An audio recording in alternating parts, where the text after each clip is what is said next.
Corintios capítulo, ¿en qué capítulo nos quedamos, hermanos? Capítulo 6, por favor. Segunda de Corintios 6.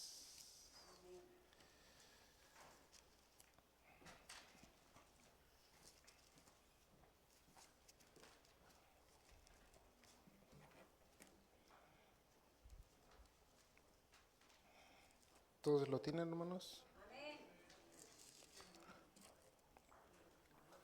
Vamos a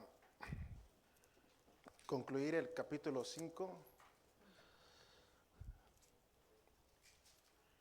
Capítulo 5, versículo 14, ahí nos quedamos y vamos a dar una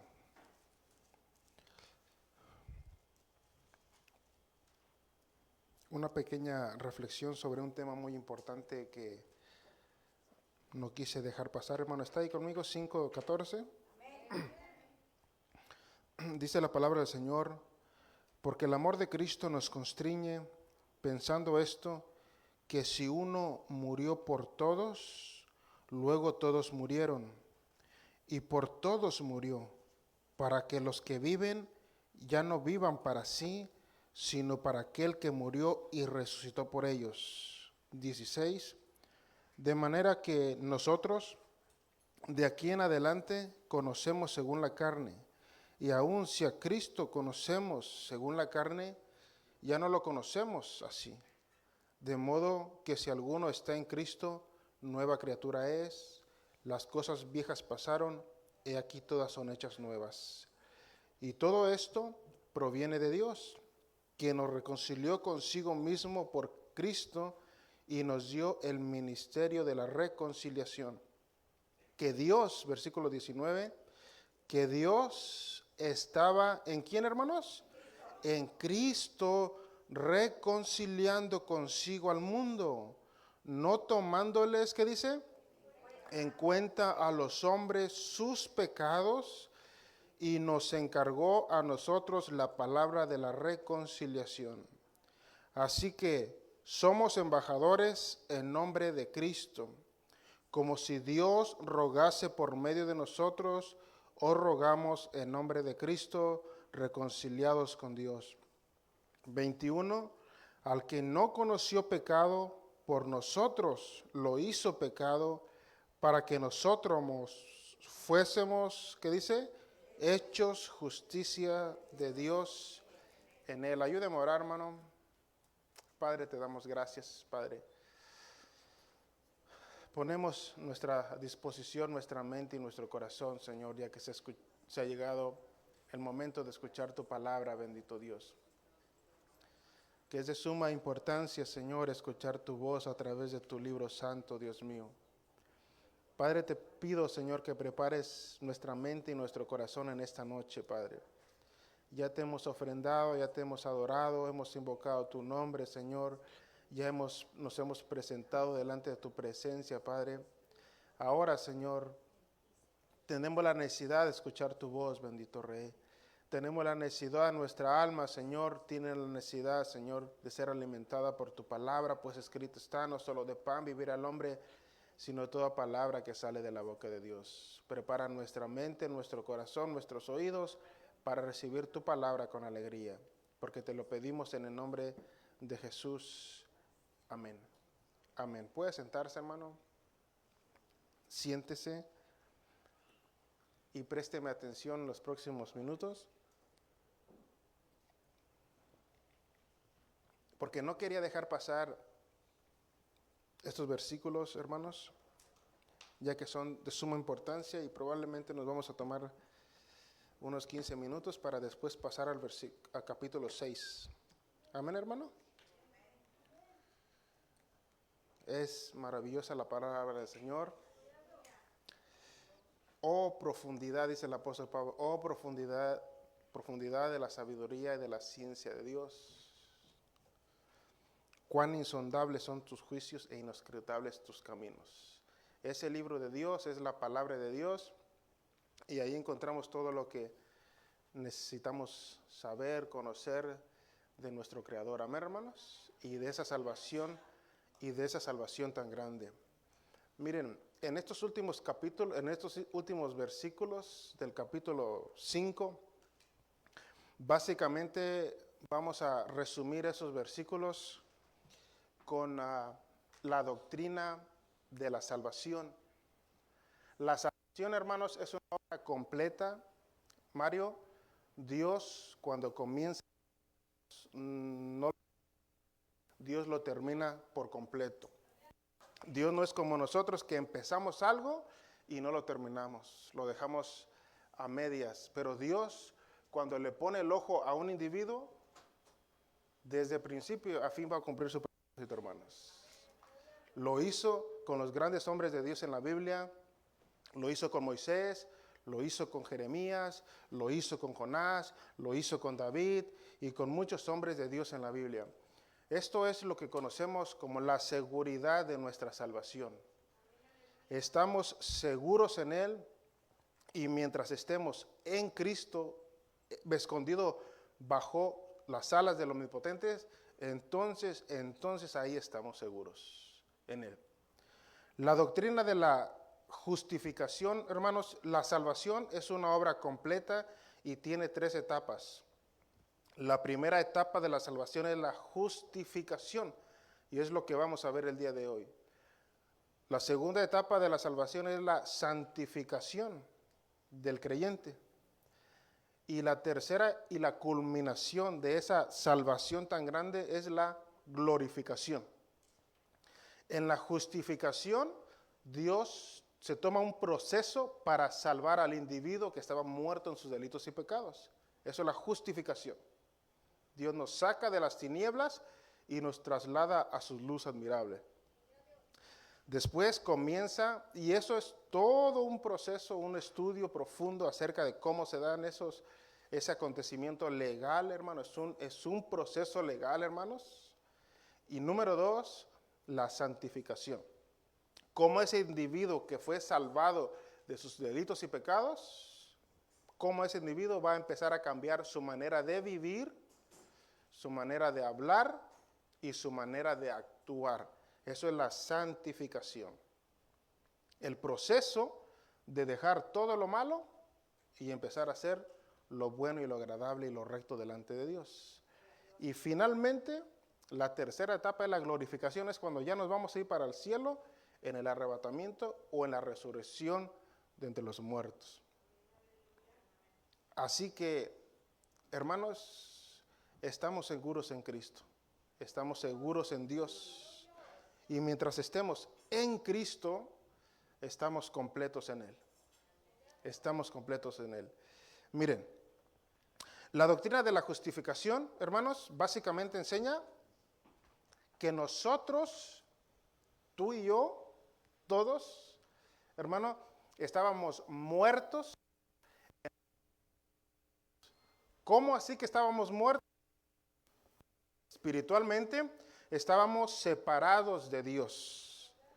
Éramos hijos de ira y de condenación por nuestra vana manera de vivir.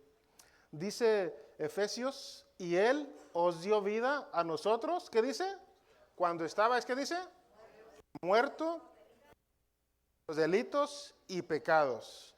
Entonces, según la palabra de Dios, nosotros estábamos muertos a causa de nuestro pecado. Nosotros muertos para el Señor. En esa condición nos encontrábamos, muertos para el Señor. Dice Romanos 3:23, por cuanto todos, ¿qué dice? Pecaron. Aquí Juan no dice algunos, no dice la mayoría, sino que dice todos, hermana Leti, ¿qué dice? Todos pecaron, por lo tanto estamos, ¿qué dice? Separados de la gloria de Dios. Número 1, estábamos muertos en nuestros delitos y pecados. Número 2, estábamos separados de Dios.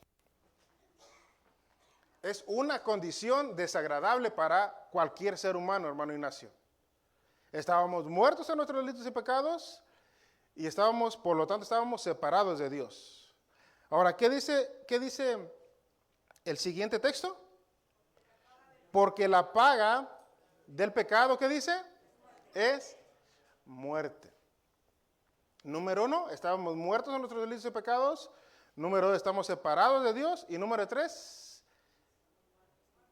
íbamos a pagar con nuestra vida por causa de nuestro pecado. O sea, nuestro destino era la condenación.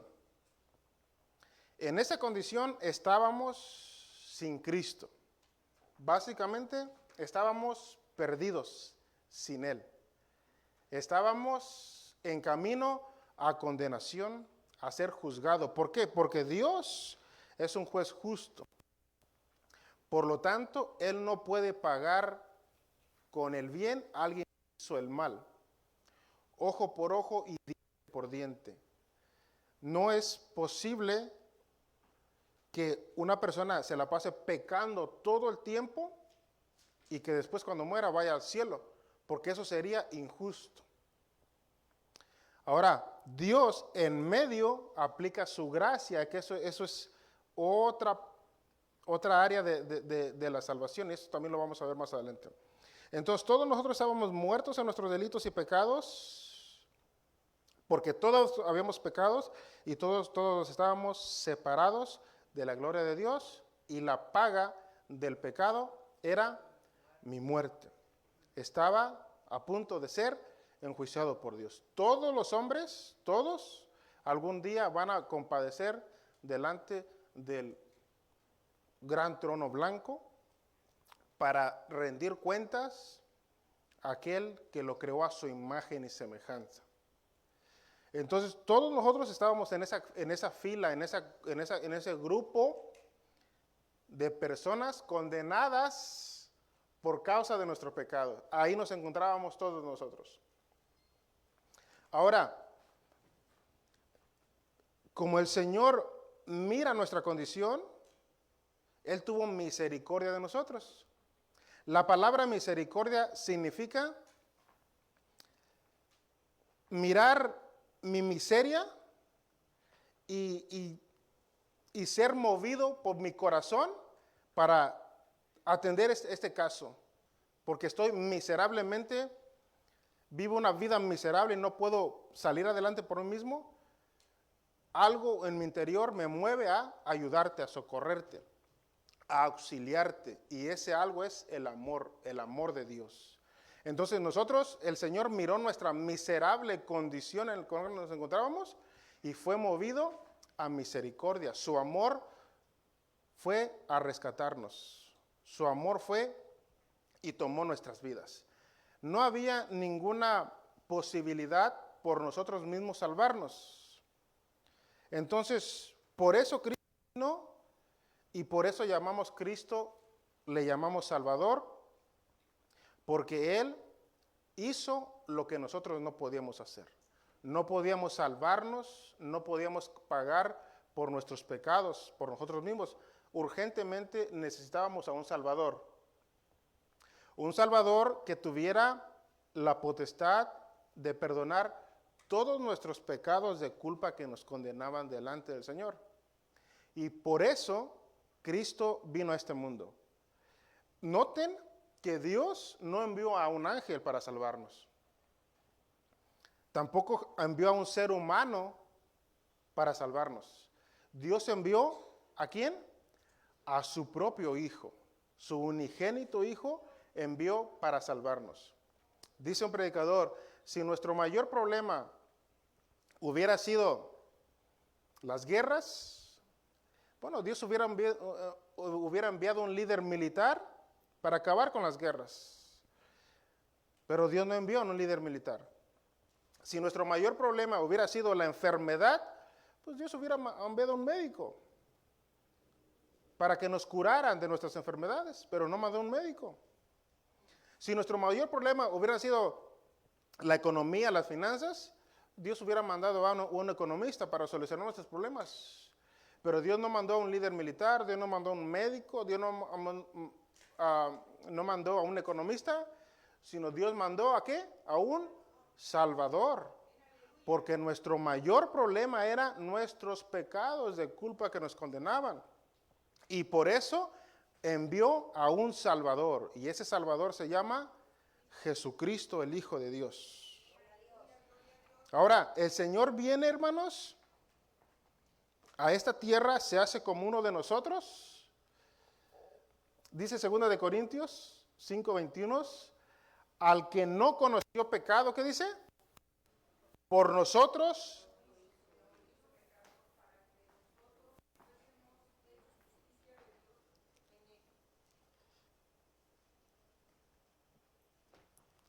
Al que no conoció pecado, por nosotros se hizo pecado.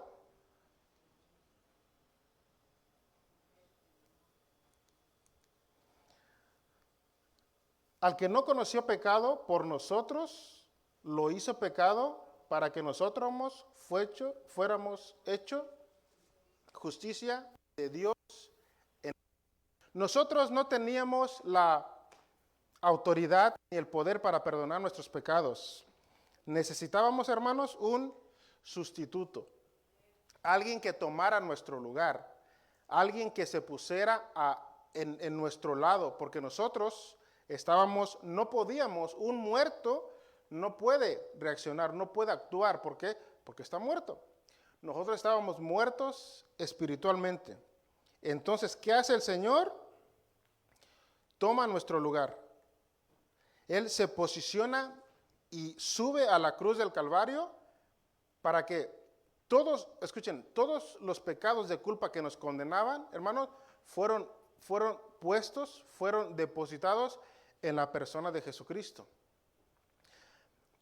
Todo el peso de la ley que nosotros merecíamos, la condenación que nosotros los merecíamos, fueron puestos todos nuestros pecados, las cargas y las culpas de nuestros pecados fueron puestos en la persona de Jesucristo.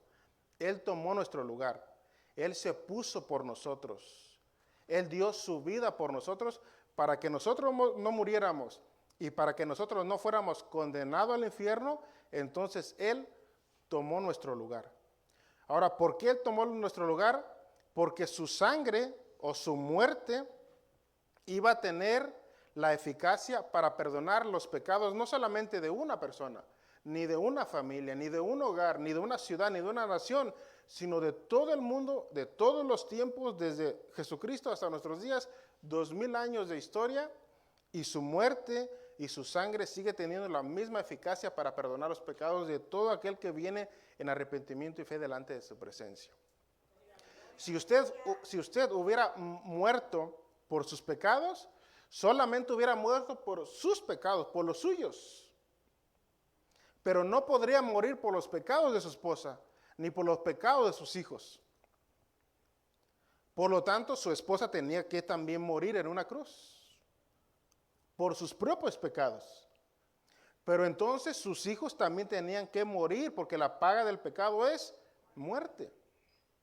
Entonces todos tendríamos que haber muerto, hermanos, para pagar por nuestros pecados. Ahora, Cristo, con una sola ofrenda, dice Hebreos, hizo perfecto a los santificados. Con la sangre de Cristo, la ofrenda de Jesucristo, con la única muerte de Jesús, podemos nosotros ser salvos y que todos nuestros pecados sean perdonados solamente por una muerte, por un sacrificio, por alguien que dio la vida. Y ese alguien es Jesucristo nuestro Señor. Y entonces todos nosotros, cuando nos acercamos delante de su presencia en arrepentimiento a fe, entonces en ese momento comienza el proceso de la justificación. Dios toma a Jesucristo como nuestro abogado, toma nuestro caso.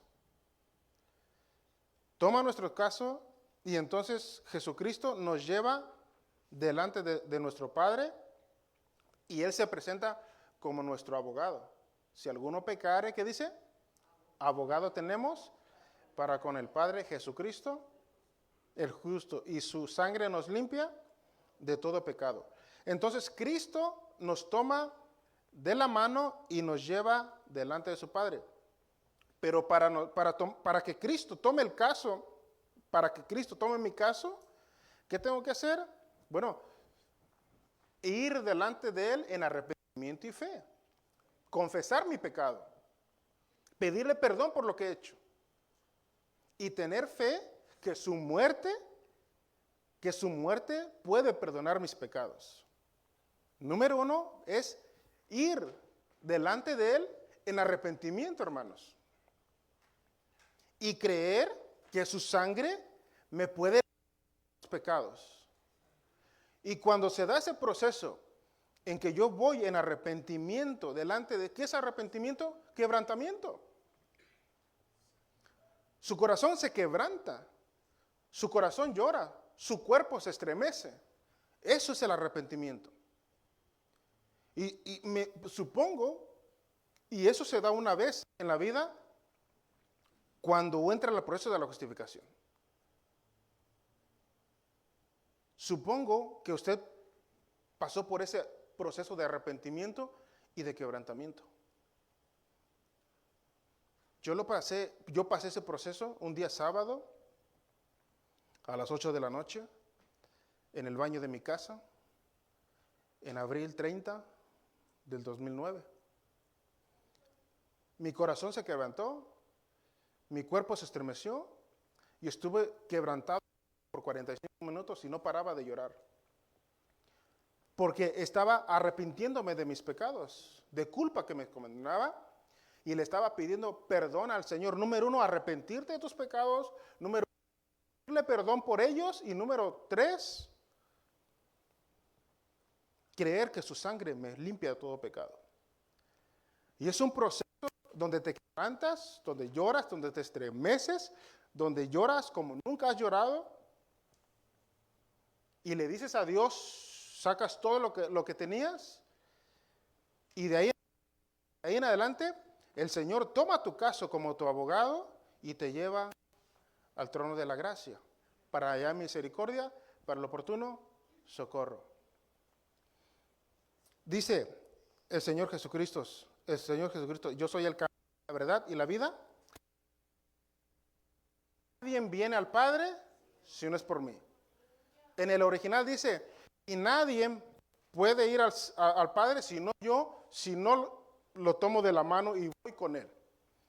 Jesucristo no solamente nos envía al Padre, Jesucristo nos toma de la mano y Él va a nosotros delante del Padre.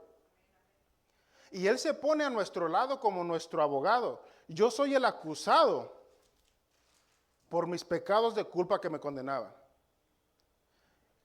Dios es el juez, yo soy el acusado y Cristo es mi abogado.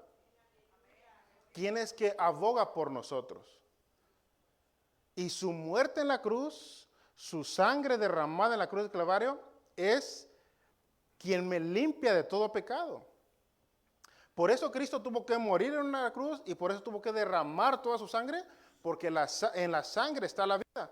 Dios dio sangre, su vida me limpia de todo pecado.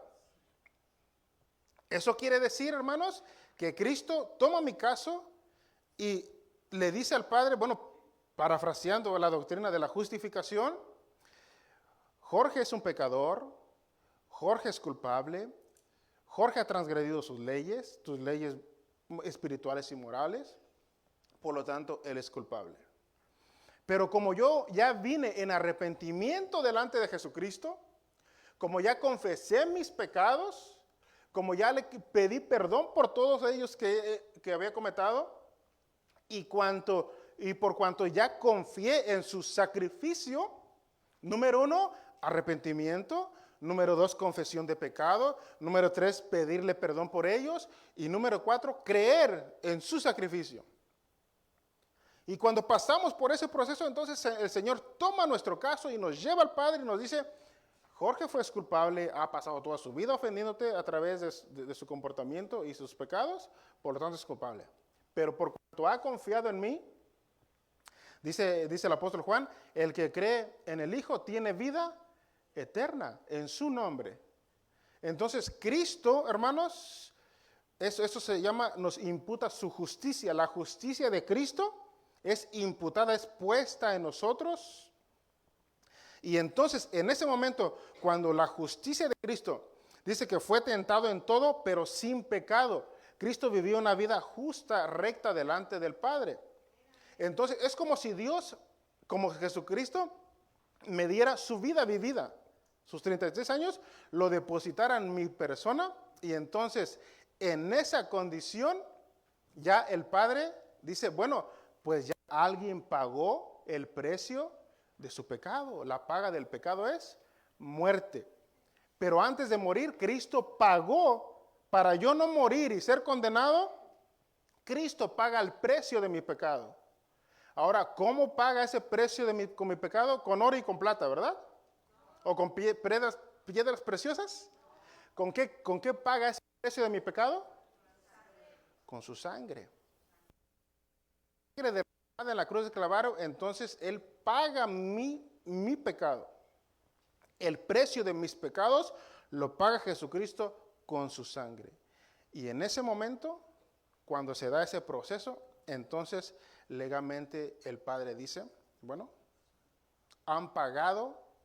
se ha pagado el precio por el pecado de Jorge de Jesús, el pecado de condenación.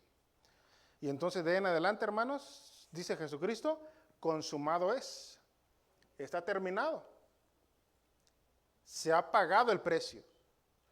Eso, y cuando eso aplica individualmente, todos aquellos que pasamos por ese proceso de la justificación, cuando nos vamos delante de su presencia y nos quebrantamos y le pedimos perdón por nuestros pecados.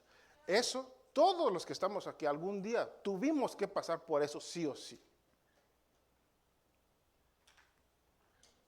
Porque si no ha pasado por eso, tiene que hacerlo. Si confesares con tu boca que Jesucristo es el Señor y creyeres en tu corazón que Dios lo levantó de los muertos, serás salvo. Y una vez que pasamos por ese proceso, entonces legalmente el Señor nos declara, éramos hijos de ira y de condenación, pero por cuanto Cristo ya pagó el precio con su sangre, pasamos de una condición, Mario, de una condenación a una posición de ser hijos adoptivos de Él. Ahora ya no vamos a perecer en el infierno porque ya alguien pagó el precio por nuestros pecados.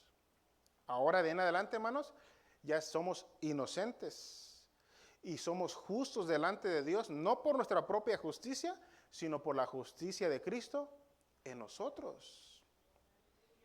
Ya Dios no nos ve como hijos de ira, ya ahí Dios nos ve como hijos de luz, como hijos legalmente adoptivos, y ahora ya somos sus hijos y Él es nuestro Padre. Y en esa condición ya podemos llamarle Abba Padre al Señor.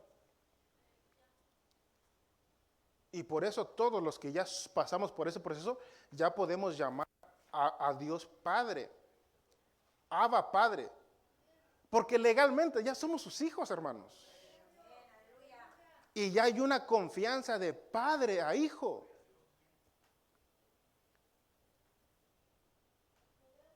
Y ya nuestro Padre, y podemos ir delante de su presencia para hablar con Él, para contarle todo lo que usted quiera contarle. Pero porque ya pasó por ese proceso de la justificación. Ya ha sido perdonado, ya ha sido limpiado, ya ha sido lavado con su sangre. En Él tenemos, ¿qué dice? Redención, ¿por qué? Mediante. Esa palabra redención significa rescate. Ese proceso de la justificación lo hizo Dios. Dios comienza y termina la salvación. Por eso toda la gloria y la honra es de Él, porque Dios la comienza y la termina. Esta palabra redención significa rescatar, significa tomar a la fuerza, significa tomar con violencia. Es como cuando la casa se está quemando y hay un niño allá adentro, hay una persona allá adentro. Entra el bombero y no lo hace con ternura. Ven, levántate, vamos, porque se va a quemar la casa. Es un auxilio. Él entra y toma la fuerza esa persona, porque si no la toma, se va a quemar juntamente con la casa. Entonces nosotros estábamos sin Dios y sin esperanza en el mundo. No teníamos nada apetito por Dios, no queríamos saber nada del Señor. Entonces Dios nos toma con violencia. La palabra rescate, la palabra redención significa Dios nos rescató, Dios nos jaló, Dios nos trajo a sus caminos. Y esta palabra rescate también significa pagar un precio. En la antigua Roma se pagaba un precio por el esclavo. Ibas al mercado de esclavos y te interesaba un esclavo, el más fuerte, el más sabio. Bueno, pagabas el precio y ese esclavo era de tu propiedad.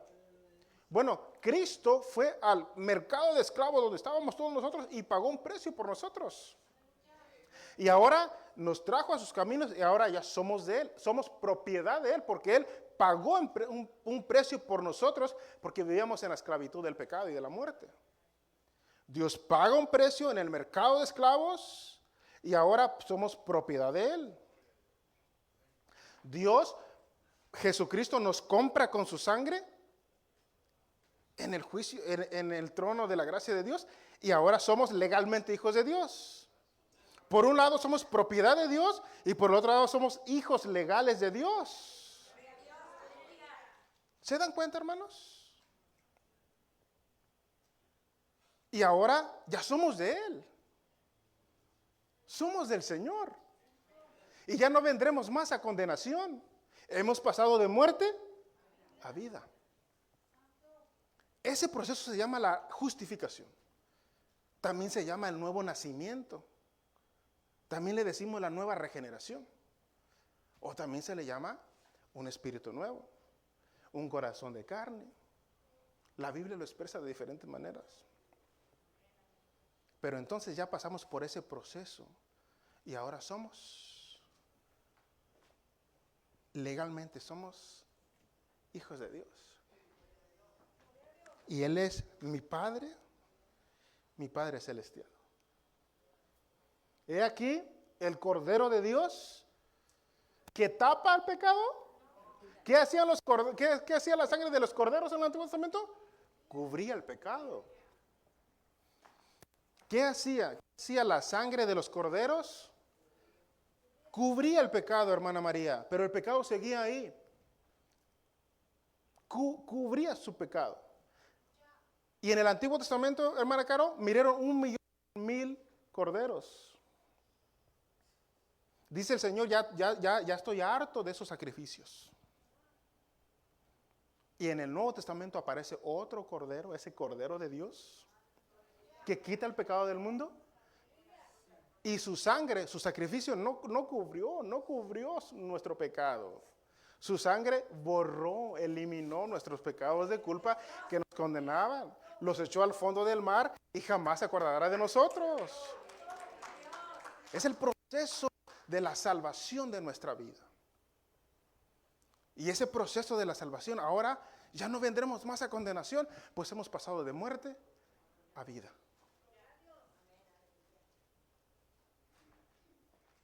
Y nos compró con oro, nos compró con su sangre, no con piedras preciosas, no con oro aparte, sino con un cordero sin mancha y sin contaminación. El resultado de este proceso de la justificación, ¿qué dice Romanos 5:1?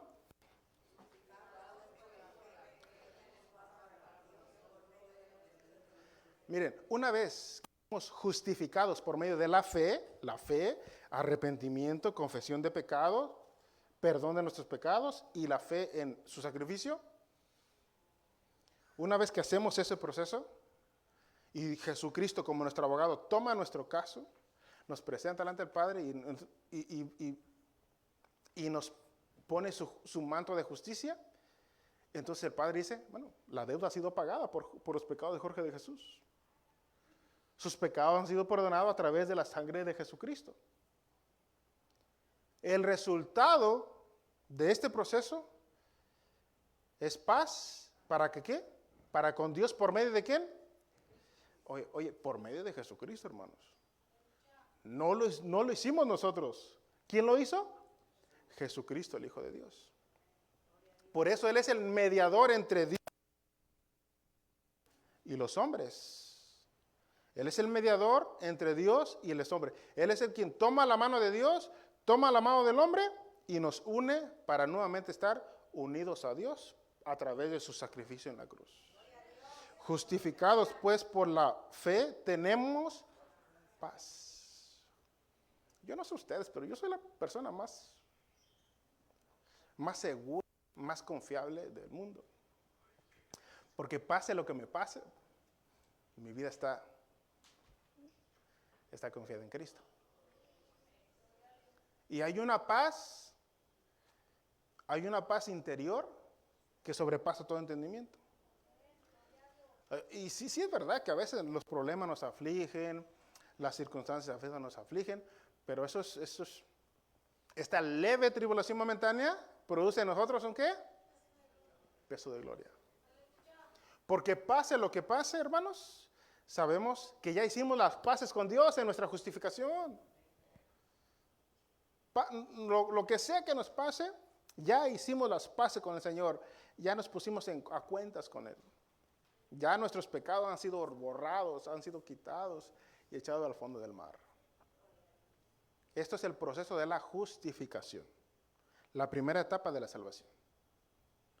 Ahora, la segunda etapa de la salvación es la santificación. Porque de ahí en adelante va a empezar la lucha espiritual, hermanos.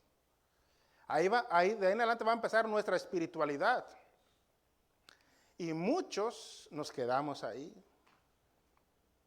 Porque no se ve una espiritualidad, no se ve una consagración, no se ve un cambio de vida, no se ve una santificación, no se ve una dedicación. Pero ese es otro tema que lo vamos a tocar probablemente en los próximos días.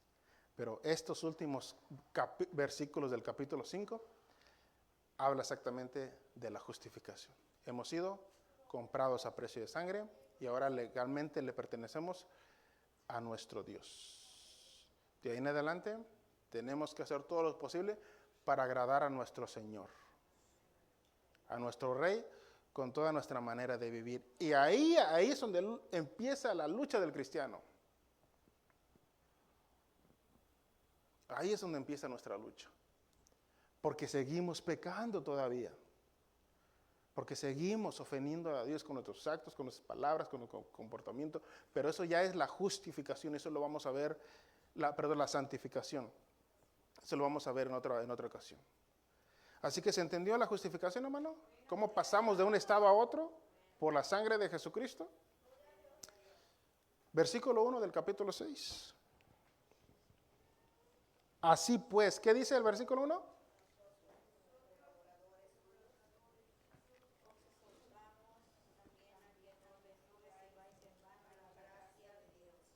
Que no recibáis, ¿qué dice? En vano la gracia de Dios. Porque pero a Jesucristo le costó todo, le costó su propia muerte. Por lo tanto dice, no tengas en vano la gracia de Dios, sino que cuidemos nuestra salvación ¿con qué? Con temor y temblor. Que retengamos lo que tenemos para que nadie tome nuestra corona.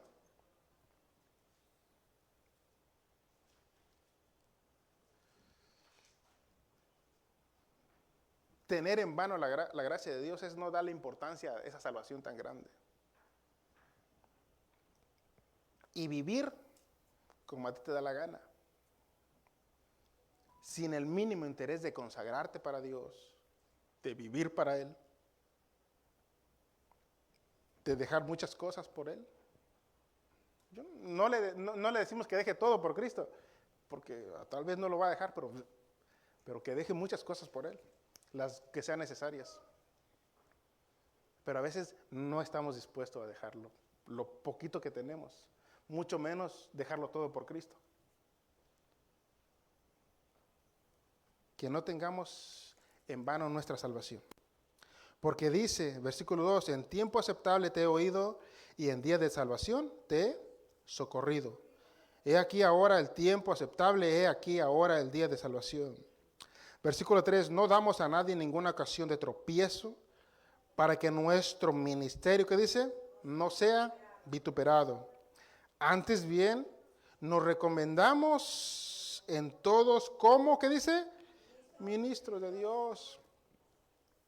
En mucha paciencia y en tribulaciones, en necesidad, en angustia, en azotes, en cárceles, en murmuración, en trabajo, en desvelo, en ayuno, etcétera, etcétera, etcétera. Miren, hermanos, todos nosotros somos ministros de Dios, hombres y mujeres. ¿Qué quiere decir ministro? Somos servidores de Dios. Servimos al Señor, todos aquí. Ministro, la palabra ministro significa servidor, servicio. Todos somos servidores de Cristo. Y todos debemos de apoyarnos los unos a los otros. Y todos debemos de recomendarnos los unos a los otros. Y todos debemos dar la cara los unos por los otros.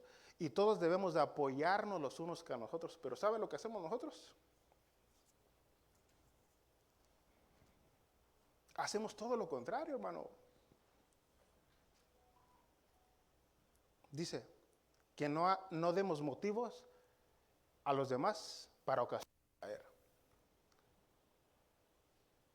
Pero entre nosotros, entre el pueblo de Dios, andamos tirándonos los unos con los otros, peleándonos los unos con los otros, hablando mal los unos de los otros, chismeando los unos de los otros, señalando los unos a los otros, juzgando los unos a los otros. O sea que hacemos todo lo contrario de lo que el apóstol Pablo está diciendo. Somos servidores de Cristo y debemos de respaldarnos entre nosotros. Y debemos de apoyarnos entre nosotros. ¿Qué hacemos nosotros? Nos criticamos entre nosotros. Nos juzgamos entre nosotros. Y hablamos mal entre nosotros. Todos están mal menos yo. Y criticamos al pastor. Criticamos al líder de la alabanza. Criticamos al líder de doquier. Criticamos al líder de los niños, porque ellos son los que son más visibles.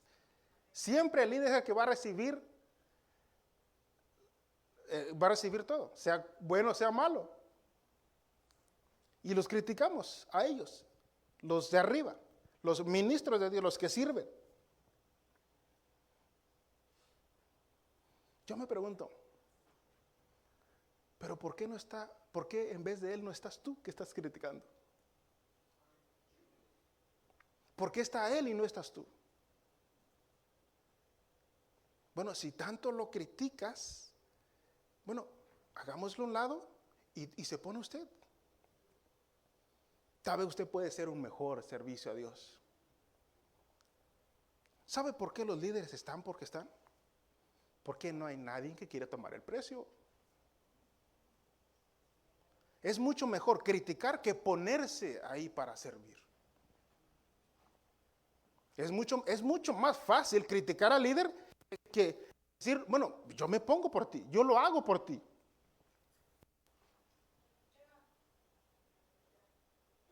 ¿Por qué? ¿Por qué estoy yo? Porque usted no quiso hacerlo. ¿Por qué estoy yo? Porque usted no quiso pagar el precio. Porque están los líderes en cada servicio, en cada área. Porque a pesar de sus defectos, ellos sí han querido pagar el precio y sí han querido servir al Señor. ¿Se dan cuenta? Y antes de criticar, mejor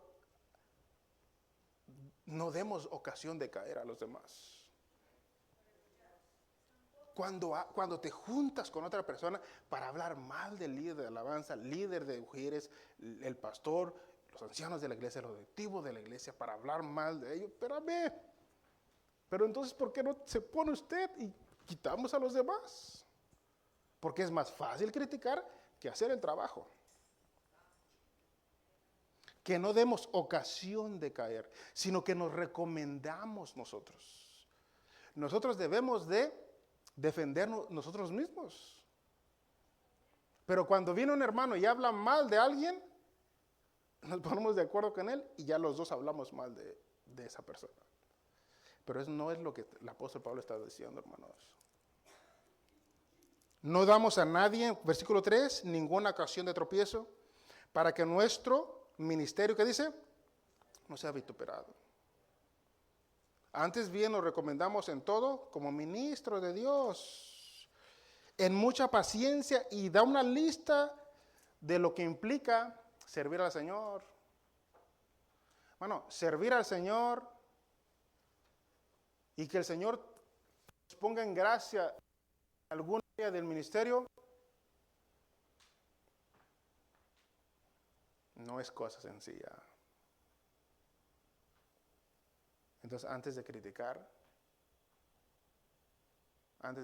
piénselo dos veces. Porque por lo menos ellos sí tuvieron la valentía de servir al Señor, de dejar muchas cosas para servir a su Señor. ¿Y usted qué hace? Nada, nomás está sentado en la banca. Y desde ahí critica.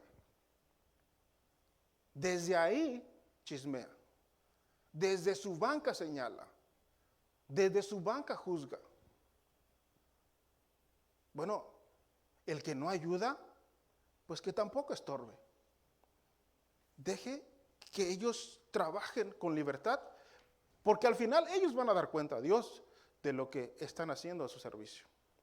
Entonces, no haya ocasión de caer, sino que nos recomendemos, nos apoyemos a nosotros mismos. ¿Para qué? Para que el servicio a Dios siga hacia adelante, siga creciendo y no haya divisiones, no haya contiendas, no haya disensiones, sino que seamos una iglesia saludable. Pero eso cuesta demasiado porque somos bien diferentes los unos a los otros y nadie quiere dar ese paso, nadie quiere darse menos que el otro.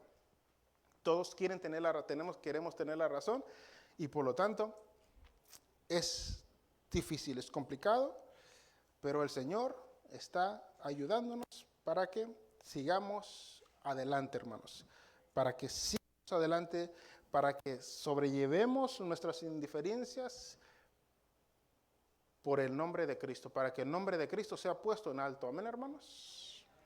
Pongamos de nuestra parte, todos como familia, todo como hermano, dejemos por lado nuestras indiferencias y que el Señor nos ayude para seguir adelante. Padre, te damos